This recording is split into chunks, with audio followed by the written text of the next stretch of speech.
Séquence 6. Bienvenue dans ce premier module du MOOC Environnement et nouveaux modèles économiques. Nous aborderons dans le cadre de ce premier module les enjeux propres au développement économique durable. Ce module sera séparé en 4 parties. Dans la première partie, nous aborderons la relation entre nos activités humaines et les impacts sur l'environnement, l'économie et notre modèle social. Dans un second temps, nous verrons à quel point le concepteur joue un rôle primordial dans la fixation des impacts environnementaux propres à la conception de produits ou de services. Ensuite, nous verrons que la clé d'une croissance durable passe par l'innovation de valeur et le découplage entre cette même croissance et l'extraction des ressources nécessaires. Et enfin, nous parcourrons rapidement les différents modèles économiques durables permettant de favoriser cette croissance durable et aborderons leurs différentes interactions. Sans plus attendre, démarrons donc ce premier module.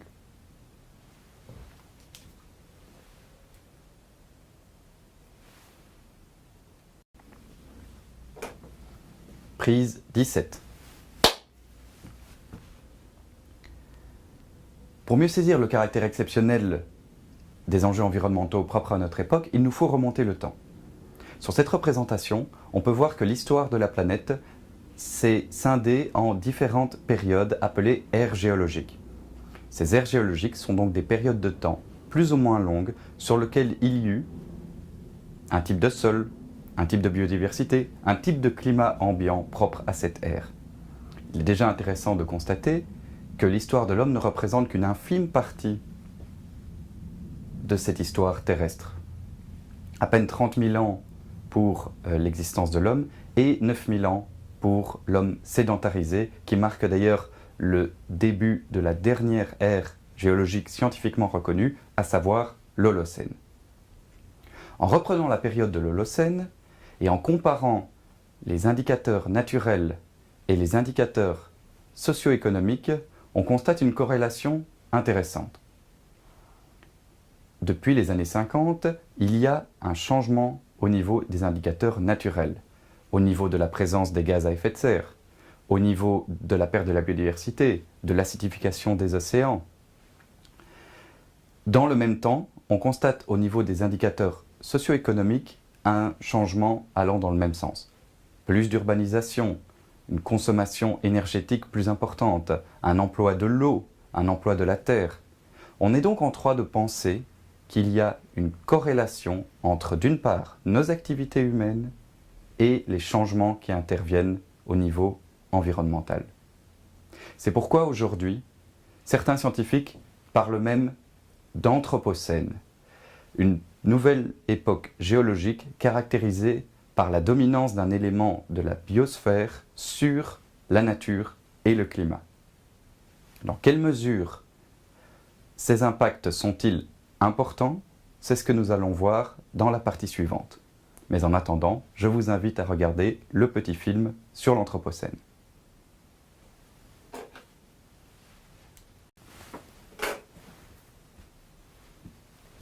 Prise 38. Nous avons donc observé une relation entre nos activités humaines et les changements qui interviennent au niveau des indicateurs naturels. Nous sommes donc en droit de penser que nos activités humaines ont un impact fort sur les changements qui interviennent au niveau environnemental. Ces changements, vous les avez peut-être observés dans le cadre de votre vie professionnelle ou votre vie personnelle. Dans le cadre de ce MOOC, nous en retiendrons 3 principaux. Le réchauffement climatique, la perte de la biodiversité et l'épuisement des ressources. Voyons maintenant ces 3 critères d'impact et la gravité qu'ils sous-tendent.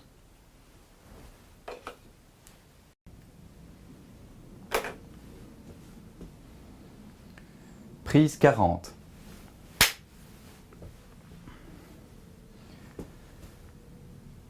Commençons donc par aborder la problématique du réchauffement climatique. Cette dernière se relie à un phénomène naturel bien connu qui s'appelle l'effet de serre. L'effet de serre est donc un phénomène naturel qui intervient à partir du moment où des gaz naturels comme le méthane, le CO2, l'eau, sont rejetés dans l'atmosphère et forment une couche protectrice destinée d'une part à filtrer les rayons du soleil en amont et à réfléchir le rayonnement infrarouge de la Terre en aval. Ce qui permet de maintenir cette dernière à une température qui permet la vie. En d'autres termes, si l'effet de serre n'existait pas, la température moyenne de la planète serait à moins 18 degrés, ce qui est impossible pour le développement de la vie. L'effet de serre est donc un phénomène naturel.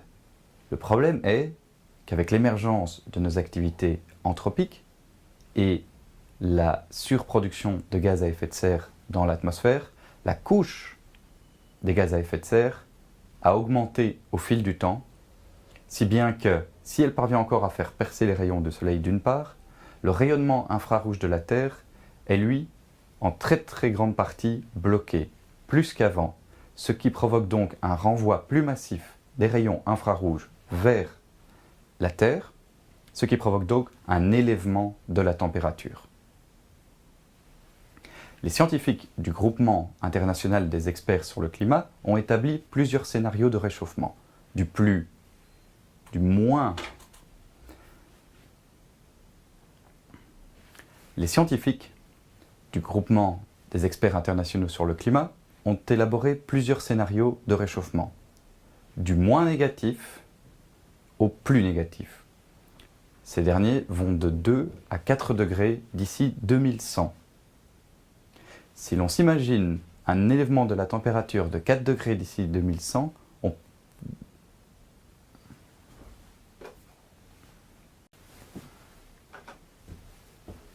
Prise 52. Les scientifiques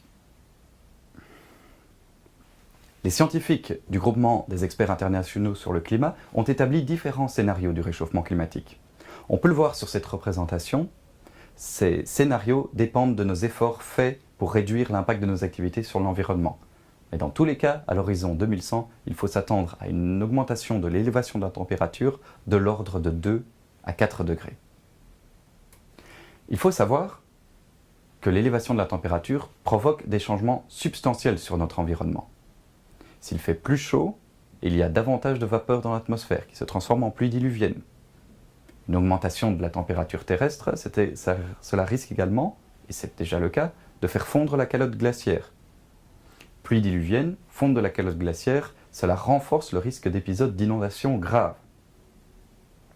Un changement intervenant également au niveau de la température peut renforcer les épisodes climatiques extrêmes, comme les vagues de chaleur et les vagues de froid. On le voit aux États-Unis, où un même endroit peut être soumis tant à l'un que à l'autre, en fonction des époques de l'année. Dernier exemple, un changement au niveau de la température peut provoquer une perturbation dans la chaîne de l'écosystème, certaines espèces choisissant des climats au nord plus favorables car elles ont besoin de froid, et certaines espèces nouvelles arrivant car il fait plus chaud. Cette perturbation dans la chaîne de l'écosystème peut amener des éléments extrêmement graves que nous allons voir tout de suite.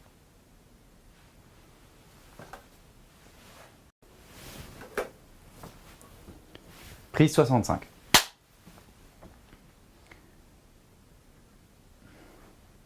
Le réchauffement climatique, couplé aux activités de déforestation, de pollution, de culture, d'aquaculture, entraîne une accélération de l'extinction des espèces. C'est un phénomène normalement naturel, mais qui intervient sur de très larges périodes de temps. Et dans le cadre de notre ère moderne, ce rythme d'extinction a été multiplié par 100, si bien qu'à la fin de ce siècle, c'est plus de 30% des espèces végétales et animales qui sont menacées d'extinction. Ce risque de provoquer des changements graves et irrémédiables sur la chaîne naturelle qui forme l'écosystème. De plus, il y a également un risque très important de multiplication des espèces parasites. Prenons l'exemple de la disparition de 41% des amphibiens, qui sont des prédateurs naturels des moustiques véhiculateurs de maladies. Si les amphibiens étaient amenés à disparaître en grande majorité, on est en droit d'imaginer que les moustiques se développeront et trouveront un climat plus favorable c'est pas français, on s'en fout. Prise 66. Terminons enfin par l'impact relatif à l'épuisement des ressources. Il est intéressant de constater que notre modèle de société n'existe que depuis 65 ans et que nous avons déjà réussi à épuiser des ressources que la Terre avait mis plusieurs milliards d'années à constituer. Certes, certaines matières sont renouvelables, comme le bois, certaines matières sont entièrement recyclables, comme l'aluminium, mais d'autres n'ont pas ces capacités. Et nous arrivons aujourd'hui à la fin de certaines ressources primordiales pour notre manière de fonctionner. Prenons par exemple le cuivre, qui est si utile dans nos composants électroniques.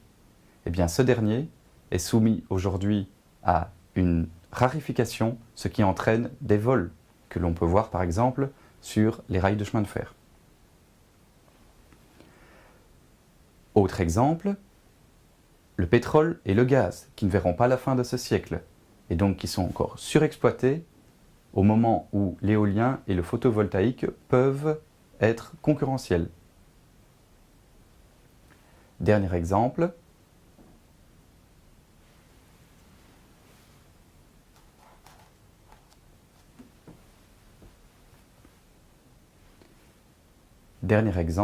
l'eau, qui est en soi une ressource naturelle.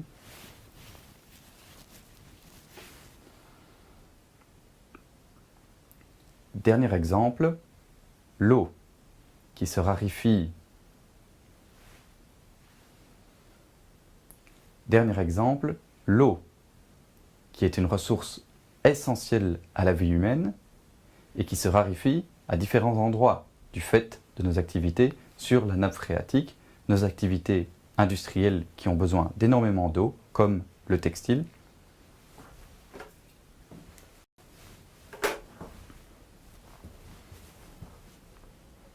Prise 67. Dernier exemple, l'eau, qui est une ressource essentielle à la vie biologique. Cette dernière est surexploitée dans nos activités, par exemple textiles ou nos activités agro-industrielles. On le voit sur cette représentation, le gap immense qu'il existe entre la consommation d'eau nécessaire à la production d'1 kilo de pommes et d'1 kilo de bœuf. Cette représentation doit nous faire réfléchir sur nos pratiques consommatoires en matière d'eau.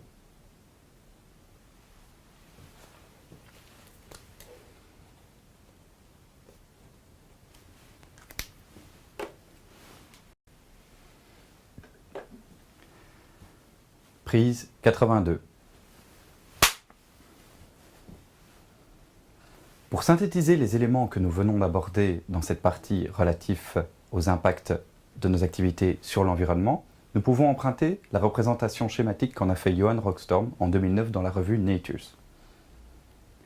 Dans cette représentation, intitulée « Les limites de notre système planétaire », nous observons plusieurs éléments. Nous observons des quartiers qui correspondent aux différents critères d'impact. L'acidification des océans, le changement climatique, la perte de la biodiversité, la perturbation dans les cycles d'azote, autant de critères d'impact liés à nos activités. Au centre du schéma, vous avez une zone verte. Cette dernière correspond à la capacité de résilience de la planète. En dessous de cette zone, on estime que la Terre a la capacité de se défendre encore contre les impacts qui lui sont faits. En rouge, vous avez la part, le niveau représenté par nos activités humaines sur les différents critères d'impact. Et qu'observons-nous? Eh bien que dans certains critères d'impact, ce niveau d'impact de nos activités humaines reste encore dans la zone de résilience. Et donc, qu'il est encore possible pour la Terre de compenser l'impact qui est fait pour ce critère. Cependant, sur d'autres critères environnementaux, comme le changement climatique ou la perte de la biodiversité, on a déjà un dépassement substantiel, ce qui laisse envisager des conséquences extrêmement graves sur l'environnement, celles que nous avons vues précédemment. L'urgence environnementale est donc plus qu'importante aujourd'hui et il est nécessaire que les entreprises puissent y travailler concrètement.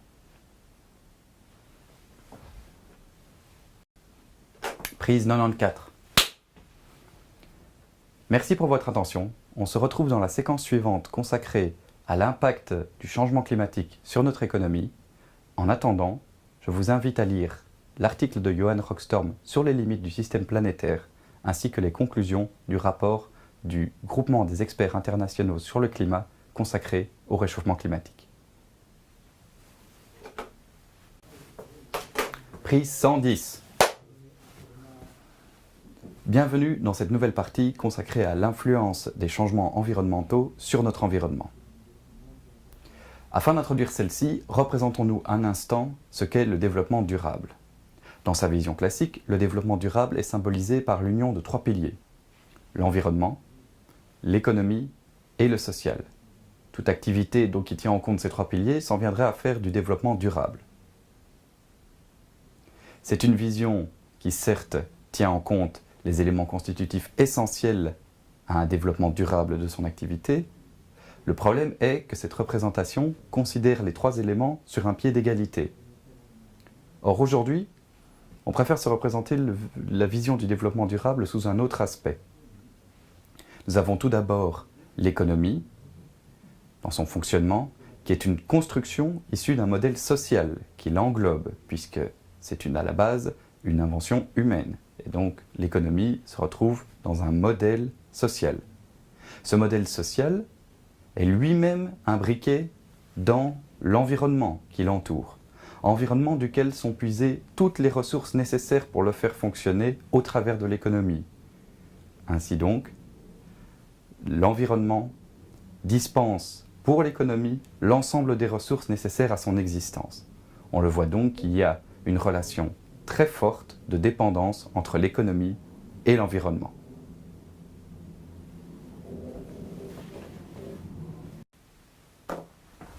Prise 122. On peut présenter les impacts du changement environnemental sur notre économie de deux manières différentes. Il y a d'abord les impacts directs, c'est-à-dire directement ressentis par l'entreprise.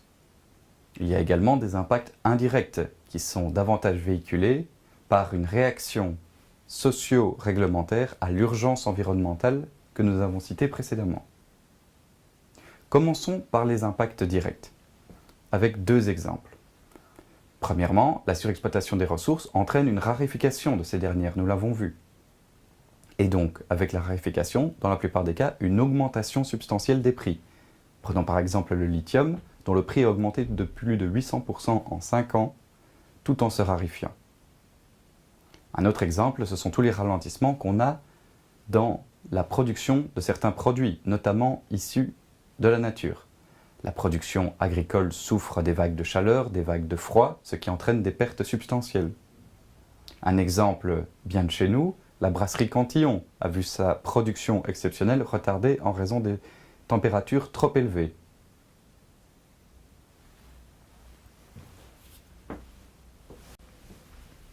Prise 132.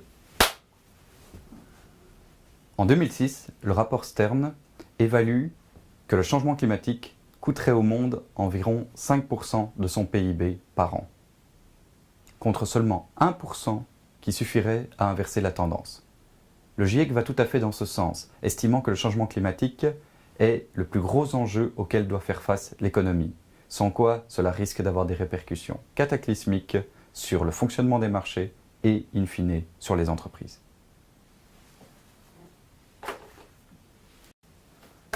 Prise 134. Au point de vue des impacts indirects, on peut citer par exemple la pression des consommateurs sur les entreprises. Ces consommateurs sont de plus en plus sensibilisés aux enjeux environnementaux propres à la production des produits qu'ils consomment. Ils se transforment donc progressivement en consommateurs et font davantage pression sur les entreprises qui ne correspondent pas à leurs attentes en la matière. Autre exemple de pression indirecte, celle des contraintes réglementaires. La législation évolue bien sûr en fonction d'une préservation de l'environnement et se rend davantage contraignante pour les entreprises. C'est un risque pour elles, si elles ne se mettent pas en conformité, de se voir fermer de nombreux marchés, et notamment les marchés publics, qui intègrent de plus en plus des critères de durabilité dans leur cahier des charges.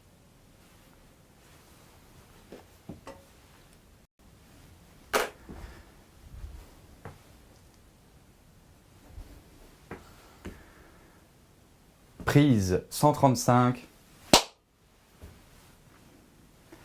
Merci pour votre attention. On se retrouve dans la partie suivante qui sera consacrée à l'impact du changement climatique sur notre société et nos modes de vie. En attendant, je vous invite à lire le résumé du rapport Stern concernant les impacts du changement climatique sur notre économie.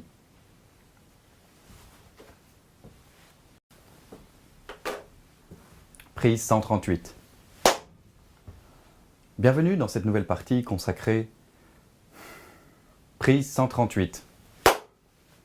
Bienvenue dans cette nouvelle partie consacrée à l'impact du changement climatique sur nos modèles de société. Nous l'avons vu dans la représentation nouvelle du développement durable, le modèle de société est, comme les modèles économiques, ancré et dépendant de l'environnement, au point de vue des ressources, mais également au point de vue des facteurs climatiques. Prenons l'exemple de la santé. Entre 2030 et 2050, l'OMS évalue les décès supplémentaires de l'ordre de 250 000 par an. Ceci dû à des problèmes de malnutrition, de paludisme, dus notamment à la sécheresse. Ce problème ne touche pas que les populations pauvres. Rappelons-nous que la canicule de 2003 avait engendré, en l'espace de quelques semaines, plus de 70 000 décès supplémentaires en Europe. Le changement climatique, c'est des risques également au niveau de l'insécurité énergétique. Les barrages se tarissent, il y a donc moins de production électrique, ce qui vulnérabilise certaines populations. À d'autres endroits, les inondations peuvent provoquer des dégâts considérables. L'Union européenne a évalué que depuis 1980, plus de 5,5 millions de personnes ont été touchées de manière directe par les inondations, ce qui a provoqué plus de 90 milliards de pertes. Enfin, autre exemple, la raréfaction des ressources entraîne des tensions pour leur possession. Ces tensions sont parfois véhiculateurs de conflits. Et nous le voyons dans le monde, au-delà de la simple considération politique, la plupart des conflits sont également dus à la possession des ressources, ce qui entraîne irrémédiablement une augmentation de la mortalité, des maladies et des migrations, un sujet qui est aujourd'hui éminemment sensible.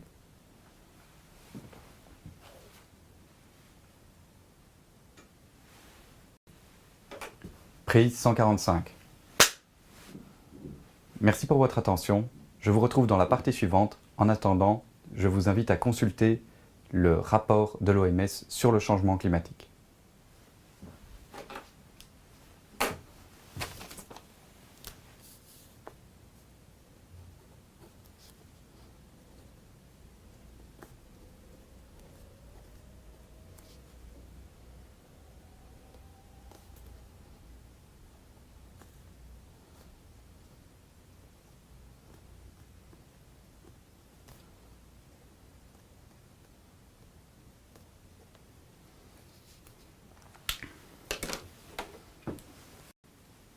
Prise 148. Nous l'avons vu au cours de cette capsule, nos activités humaines ont une influence sur l'environnement et le changement climatique une influence négative sur l'économie et les sociétés.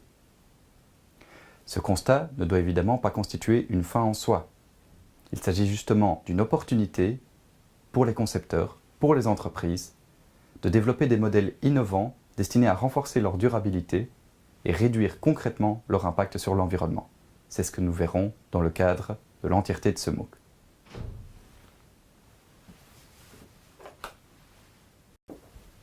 Prise 151. Merci donc pour votre attention. On se retrouve dans la seconde capsule qui concernera le rôle central du concepteur dans la fixation des impacts environnementaux.